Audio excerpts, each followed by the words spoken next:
Hello, everybody, and welcome to the show. This is not Tucker Carlson. He is still on hiatus. In the meantime, this is Tom Mountain, and I am the host of Conservative Corner, based here in New TV in Newton, Massachusetts. We are a monthly show that deals with issues that otherwise wouldn't be discussed in the liberal Commonwealth of Massachusetts and the very liberal city of Newton, Mass. We tackle issues that other venues wouldn't and haven't and won't be for a very long time, especially since basically the Democrats have a complete monopoly on politics statewide and with all of our congressional seats and with our state legislature, sorry to say. But that's the way it is, folks, and we in the Republican Party of Massachusetts are trying our best to change that.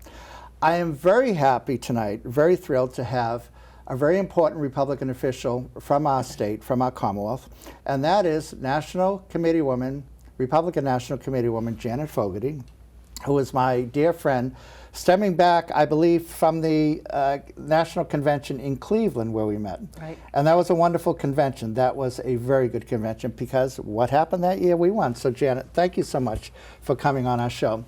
Thank you. And you hail from Weymouth, I believe? Yeah. Weymouth. Not where I'm originally from, but that's where I live. Okay, excellent. So as a National Committee woman, I think that our viewers certainly know what the Republican National Committee is, and of course it's run by Rona McDaniel, and the treasurer was our mutual colleague and friend, Ron Kaufman, who recently retired from that, but he's still the National Committee man from Massachusetts. So could you explain to us how many National Committee people are there, and what is it that you do in a nutshell? Sure, absolutely. And again, thank you for having me. So the National Committee of the Republican Party is comprised of 168 members, and that's the 50 United States and the 6 territories. There's 3 people from each state. There's a National Committee man, a National Committee woman, and the party chair of the state party. So that makes the 3. And so 50 times 3 plus the 18 from the 6 territories like Puerto Rico, U.S. Virgin Islands, Samoa. So you all have voting privileges, including the territories. Yes. I see. Because I remember in the convention they didn't, although it was important that they were there, of course. But please continue. Right. So so that makes up the 168, as we're called the members of the 168. I see. And your term is for how many years? 4. 4 years. So every 4 years you're up for re-election, and you're elected by? Elected on the presidential primary, so March 2024 will be the next election, and I'm elected by the 80-member state committee. So you have to get a 41 vote majority in order to be re-elected. And you follow in very prestigious shoes. As I recall, prior to you was Keiko Oro was the National Committee woman, and then we go back to Jody Dow. I was friends with both of them, but especially Jody Dow, who's from Brookline. And I believe Carrie Healy was at one point a National Committee woman. And so you follow in a very long tradition of public service. And this is obviously, as we are technically so-called, Republican officials, it should be stressed that this is not, unlike elected officials like senators and congresspeople, that this is not something for which you receive a salary or are paid for. This is something that we do really for love of party and love of country. Yep. And it can be very time-consuming, and it requires a lot of work, a lot of dedication, and you have to go around the country to various events. Right. But how many meetings do you officially have a year? We have 3 meetings a year. So we have a winter meeting in January, summer meeting, which is usually in August, and a spring meeting in April. We call it spring training. And there are also regional meetings. So there are 5 regions in the country, and the Northeast region here, we just had our meeting actually in Boston. Did you? For the first time in, I guess, decades. And so we had the regional meeting here in Boston, and the Northeast is comprised of like Delaware, Maryland, all the way up to Maine, over to Pennsylvania, plus Puerto Rico and the U.S. Virgin Islands. That makes up the Northeast. That's really the toughest part of the Republican National Committee, I would say, because aside from Gee, I don't even know aside from what, because we don't really have. Do we have a senator still in Pennsylvania? Because No. they're all completely blue. I mean, if Right. you think of it, Janet, my God. yeah, I mean, it's from not good. Maryland all the way to Maine, you know, and within within New England, this corner of the country, there's only one Republican senator, of course, Susan Collins in Maine. There are no Republican congresspeople of the, I believe it's 23 in all 6 states, and we have 2 Republican governors. And I say to people, well, you can guess the first one, New Hampshire, but the second one will be hard. That's, of course, in Vermont. With the that is, of course, based on the retirement of Charlie Baker Right. this past time. So your region of the country, which you're in charge of representing, really, it's really the most challenging part of the country. I mean, if you think of it, this is not the Midwest, and this is certainly not the West, Right. and it's not the Deep South. So it's it must be very trying. It is. And Massachusetts is essentially the most liberal state in the entire country. Oh, yes, without question. Yes. You know, and at least for 8 years, we had a Republican administration with Charlie Baker. Now, you know, those extremely conservative Republicans would say, well, he's not a real Republican. Well, yes, he is, and he was. And he did not have a Republican state legislature to back him up, which meant when he vetoed something that the Democrat run state legislature would send to him, he'd veto it. It would go back to the Democrats, they'd override the veto because he didn't have the votes to sustain a veto. And that was tough, but still, nevertheless, as the chief Republican administrator, he had a lot of clout, and I think he had a lot of good, did a lot of good. And for those who were Republicans who were lukewarm in supporting him over the years, you know, my reaction to them, well, you know, how do you like it now that we have the Democrats controlling all the levels of power? I mean, if you think of it, there are 6 statewide positions, everything from governor down to state auditor, and they're all run by very liberal Democrats, except for Correct. Mr. Galvin, who theoretically is a conservative Democrat, but who cares? And the state legislature, et cetera, et cetera. So, you know, in this state, the reality is that we're really backbenchers now. And we've been there before, as you've been on the state committee for a while, and much longer than me. And so we've been this road before, and we always came back. You know, there was a time, for example, I think in 2012, that was a very difficult year, as you recall. We lost everything. We lost, I don't want to say everything, but we lost everything. The presidency, Mitt Romney, from this Right. state. We lost the congressional seats that we hoped to win, and then we lost Scott Brown. Yeah. And he was only in there for 2 years.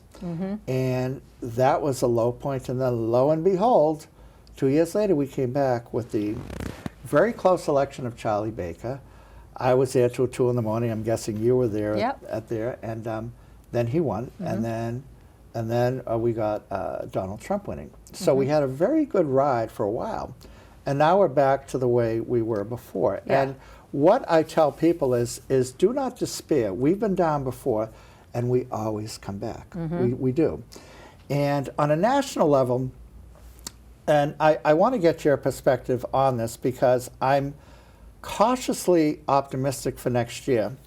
And now we're up by 10 seats in the House of Representatives. And that's a very good margin. That's a very good margin. And we also had, we're down by 2 seats in the Senate, I believe. And what are the prospects, leaving aside the House, I think we're going to hold on to that. Do you concur? I think so, yeah. And what are our prospects in the Senate? Because I was told, and I've read repeatedly, that many more Democratic senators are up for re-election than Republicans. How's that looking? All we need is 2 to change it. So we're pretty much counting on winning the Senate in 2024. Of course, the presidency is the #1 objective of our, of the RNC. But yeah, we expect to win the Senate and the Congress. But, it's going to be difficult for that to happen if Republicans aren't united. Yes. And so we have to make sure we get out the vote, and we have to make sure that everyone gets behind the winner in the primaries, whether it's presidential primary, U.S. Senate primary. So we have to really stay united. And then, of course, we have to peel off unenrolled voters as well. But we're working very hard at the RNC to make sure that our elections are fair, safe, and legal. And you know, a lot of people don't understand or realize that the National Committee and Chairwoman Ronna McDaniel, we don't get involved in campaigns. We don't pick the candidates. The voters choose the candidates. We don't get involved in the messaging of the campaigns. Unfortunately, candidates tend to hire very expensive consultants that charge hundreds of millions of dollars, even though we wish they wouldn't do that, but they do. And they get paid whether the candidate wins or loses. And you know, the campaigns will tell the candidate what their message needs to be.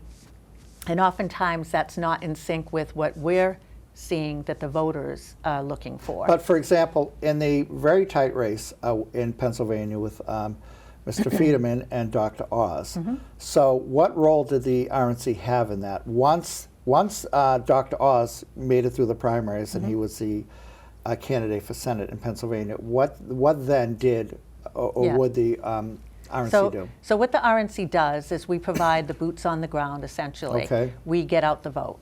We provide, to use an analogy that our chairwoman often uses is, if you imagine like we build the highways and, you know, for the cars to drive on. We don't pick the cars that drive on the highway. We don't decide where they're going and what exit they're getting off of. We just make sure they have a smooth road as much as possible for them to drive on. We build the infrastructure.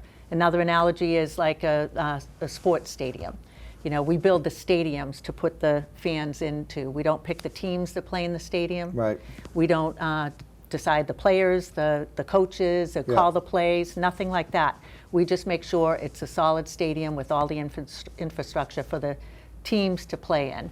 So that's kind of an analogy of what the RNC does. And you know, we got a lot of grief about the red wave that never really materialized in 2022. And you know, although that's true, that was more the media perpetuating that. We were cautious about that, but essentially, you know, we did what we had to do to get the congressional majority. We would have loved to have had the Senate, but we weren't 100% counting that we were going to get the Senate. We expect to in 2024. But, you know, if some of the candidates, and occasionally our chairwoman might say to a candidate to answer your question about Dr. Oz, you know, she did suggest that he address the issue of the Dobbs decision when that came down in May. And I mean, that came down in May, and you know, we had that wave happening. The momentum was totally in our favor. As soon as that leaked, that decision leaked, everything turned, and by September, it reversed, and we lost. But you know, Janet, as I recall with that election in Pennsylvania, and Dr. Oz should have addressed that, but his advisors, his consultants said, no, don't go there, don't talk about it, no. And our chairwoman was advising that the voters, polling-wise, they wanted to hear him, a doctor, speak to that message, and unfortunately he didn't. That's a real shame. But you know, as I recall in that race, and what the Democrats have been doing in general, which we Republicans haven't been doing, in that particular Senate race, they really stressed early voting, a lot of early voting. I mean, they had a massive amount of early voting, to the point where when Dr. Oz finally debated Fiedemann, I believe it was a few days or a week before the election, so many votes were already cast that despite Fiedemann's abysmal performance and Dr. Oz's brilliant performance, Fiedemann still won that election.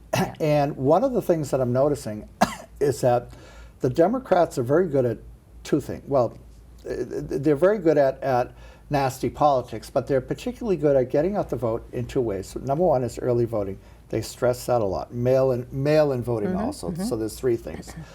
And the third thing, which I detest, is harvest balloting. Now, even though many Republicans are averse to them, that it's nevertheless works with the Democrats. So that's something that we have to grin and bear it and really start to do what they do, only because it works for them, and we have to make it work for us. Right, which I'm glad you bring that up, because actually we just this past month, a couple of weeks ago actually, the RNC launched Bank Your Vote. So if you go to bankyourvote.com, and just go on, sign up. That is assuring that you're going to vote early. We're going to be Good. getting out the message through the candidates, the presidential candidates, the Senate candidates, congressional candidates, that are all going to be out there. The National Congressional and National Senate committees are all on board, that everyone needs to vote early. Okay. So we need to get our voters out to the, early. I mean, like me, I'm one that, I want to go on election day, put my vote ballot Yes, through many and of us watch do. the thing turn. But that has to change. Yes. So we are still fighting it in the courts from a constitutional perspective, and it's going to take years for it to get up to the Supreme Court. In the meantime, we have to play the game. We cannot be trying to score points in the fourth quarter. We really need to be out there in the first quarter getting our points on the board, which means getting the voters there, whether it's early voting or ballot harvesting in states where it's allowed, mail-in voting, whichever. The states all have different sort of formats, but everyone has to vote early, because then we can identify who of our voters has not voted yet. And so our candidates will be able to target those voters to make sure that they get to the polls. And that certainly, unfortunately, that certainly is the reality today. And it has changed dramatically since when you and I first started voting way back when. I mean, we're not that old, but still, we remember the time when, like our parents, we would go down on Election Day, the first Tuesday in November, and cast our vote. And the only ones who were allowed provisional votes were military personnel serving overseas.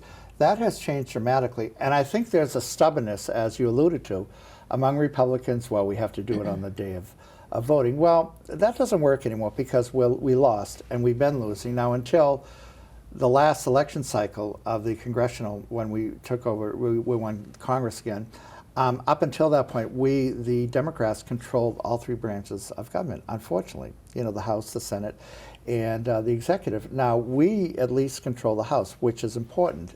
And if we play our cards right, and if we do exactly what you and Rona McDaniel, the RNC chair, are instructing people to do, we could win the Senate and the presidency. Now, moving next year at this time, we're now in late June. At this time next year, we will know, most likely, who will be the presidential nominee. And there are a number of candidates who are running. Now, the front runner right now is Donald Trump. That could change. And in the past, it has changed with front runners who were front runners early on, but he obviously has the clout and the stature because he's an ex-president running to be president again. That could change, and in which case you could have a wild card person, and and on a candidate, and on the Democrats it could change as well. And and I'm thinking of, for example, 1968. For those of I was a child then, but I still remember it, when suddenly Lyndon Johnson said in March of that year, "I am not running," and then that threw the whole party for a loop. Right. Now Joe Biden could say that again. And, I'm not saying he will or should. Frankly, it's better for us to run against him because he's very beatable. But he could say that, in which case that whole part of the spectrum could open up. But it's really hard to gauge and to see what's going to happen next year, because I don't think that Donald Trump is really a shoo-in. Right. That's true. So the primaries will let us know who our candidate will be, of course. But in 2022, if 2022 had been a presidential election, we would have won the presidency because we turned out the vote by 4 million votes. And especially in the states, the battleground states where it really matters. I mean, obviously everyone's votes count, but it comes down to about 8 states. Actually, you can take Florida off that now because thanks to the work from the RNC and having a great candidate like DeSantis, that state is now permanently a Republican state, up and down the ballot. Wonderful. Yep, will not be a swing state or a Democrat state probably in our lifetime. Good. So, and that was through a lot of hard work. If you recall, many years ago, when Barack Obama was running for president, and there was the push from the DNC and the Obama campaign to register voters. And they had all these community action centers in different cities and so forth. And they did out-register Democrats in Florida at that time by a couple of 100,000. Well, the RNC has surpassed that, and we actually reversed it, and we're up like over 300,000 votes in a state like Florida, also Ohio, Iowa, and that's from having, under Chairman McDaniel's leadership, we've opened close to 40 centers across the country. Wonderful. In states and in cities, inner cities, where it really, is important that we have not community action centers, but they are actually, they're in communities like Asian communities or black communities where we're actually in there educating the voters and registering voters. So, you have a very important role because I'm a state committee man, but you're a national committee woman, and your whole picture is on the national level. And what really matters is that we win on a national level. Now, what does that mean, of course? You succeeded in winning the House, and hopefully we'll win the Senate and presidency as well. And that's where your job comes in. And so what that means is that you have to look at the whole picture. How do we get to 51 seats in the Senate, and how do we get to however many electoral votes, forgive me, 270 for president? And that matters. What matters is that we get the states like Montana and every state between the two coasts, the bookends, so to speak. So what that means is that New England, sadly, may have to be, I don't want to say ignored, but we have to, or shall we say resources won't necessarily be put into New England, and Massachusetts in particular. And I understand that, and I want people who are viewing to understand what we're looking at. Yes, we in the Republican Party of Massachusetts will try very hard to elect congresspeople, because right now there are 9 congresspeople. And we've had, the last congressmen that we had were Peter Blute and Peter Torkelson in the 90s. That was a long time ago. So we're going to try very hard. We have to try, because this is what we do here in the Massachusetts Republican Party. And also, equally importantly, is to elect state senators and state reps, because we have to get our numbers up. Well, one thing that does, not to interrupt, but what matters, whether it's a national level or a state level, is candidates. Candidates matter. Yes, of course. And that's something we're learning all the time. Yes, we learned indeed. it on the national level with our candidates, especially the Senate candidates, what happened in Pennsylvania and Georgia, in Arizona, but also in Massachusetts. So it's not that Massachusetts would get or gets ignored, and I know a lot of candidates that do throw their hat into the congressional races or U.S. Senate. Sometimes they think that we're not getting, they're not getting the attention needed from the RNC, but they actually do. Yes. But really, there is criteria, I know, they and do. they have to have skin in the game. Yes. And a substantial amount, of their own resources. For example, next year, Elizabeth Warren, I believe, is up for re-election. And in a perfect world, we'd have a perfect candidate to run against her, and we're looking for that perfect candidate. But unless Tom Brady comes back to Massachusetts and decides to run, it's going to be an uphill battle. Right. But we're still going to try really, really hard. We're going to have hopefully a good candidate to run against her, and all the other congressional. Right. But one of the things, going back to when you asked about what does the RNC do, and that's another point too, that the RNC does not give money to candidates. So a lot of times the candidates will come to me or to my counterpart, Ron Kaufman, and say, I need money from the RNC. Well, the RNC does not give money directly to candidates. We give money to our sister committees, which is the U.S. Senate Committee, U.S. Congressional Committee, and the Republican Governors Association. And we'll give them like $10, $20 million a year. And then they also raise tons of money. I see. And they decide what candidates' races they're going to focus on. And one of the criteria for them is, can this candidate raise money? Have they been able to raise a lot of small dollar money and actually can give the opponent a run for their money? So if there's certain thresholds they have, and if that candidate can't meet that bar, then they might not get the funding from, Also, I think that the reality has been, or at least in Republican politics over the past decade, is that there's a cliche that says all roads lead to New Hampshire. And why is that? Because New Hampshire is a state that's really in play for Republican presidential politics. Now, we lost New Hampshire by really, I think, a percentage point in 2016. We lost it by more, which is 6 percentage points, I believe, in 2020. But still, a lot of the resources well, let me rephrase that, personnel and emphasis is going to be focused on New Hampshire because that is a winnable state. Whereas Massachusetts is less so and Rhode Island is less so. We just have to face reality that this is the way it is. So what I want to convey to the listeners, to the viewers, is that we're going to try real hard in Massachusetts. We're never giving up in Massachusetts as your state Republican Party. But next year, when November comes around and good things are happening across the country, just bear that in mind. You know, people like Janet have brought it forward and have succeeded in propelling candidates on a national level to hopefully win the Senate and win the presidency. That's the focus. So, for example, if we don't have a Republican congressman who won election, hopefully we'll have a Republican president. And that's what really matters. Yes. That's supreme. Right, right. And of course, our goal on the state level is to hopefully recruit and identify those candidates that can actually be contenders to, you know, give us some sort of representation here in the state. But in the meantime, we have to go to New Hampshire and help New Hampshire. We have a new Republican party chair, and that's Amy Cannavale. Is good friends with both of us. And she's from Marblehead, and she's trying really, really hard to turn the party around, to raise money, and to really bring the party back to the fold that it was before.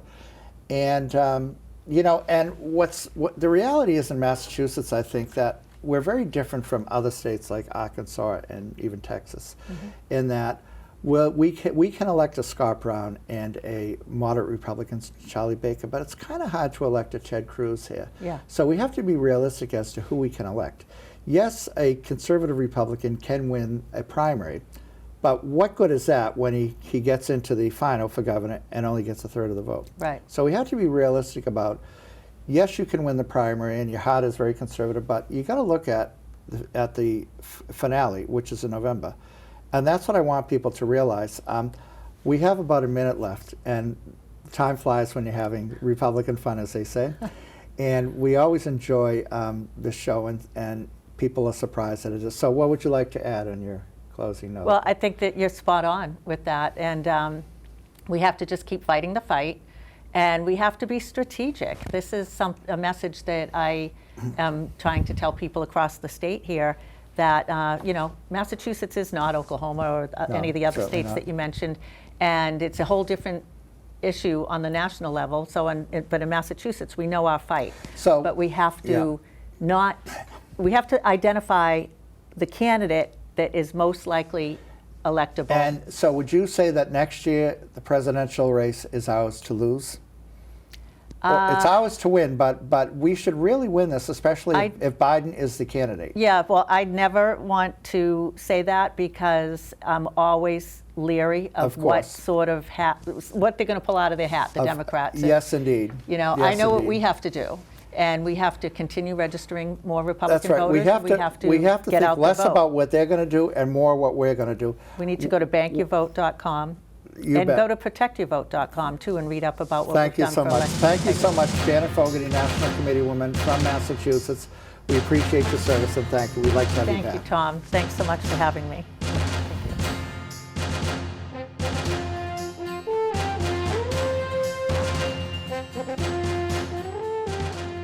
Anticipate potential delays for the morning commute. In other news, a recent government report on prescription drug pricing points to corporate Freedom of the press is about your right to know. What are you talking about, man? Look at his stats. It's about your right to be informed. Your right to access all types of information keeps us free as a nation. No. Today, there are real threats to press freedom. Reaching residential areas by... And your right to know about the world around us. Look. Some threats are obvious, some are easy to miss, but they all put our way of life at risk. We must defend against all of these threats, no matter what kind of news is important to you. Justified putting American troops in harm's way? That's a great question. We must protect our right to know before it's too late. Understand the threats. ProtectPressFreedom.org.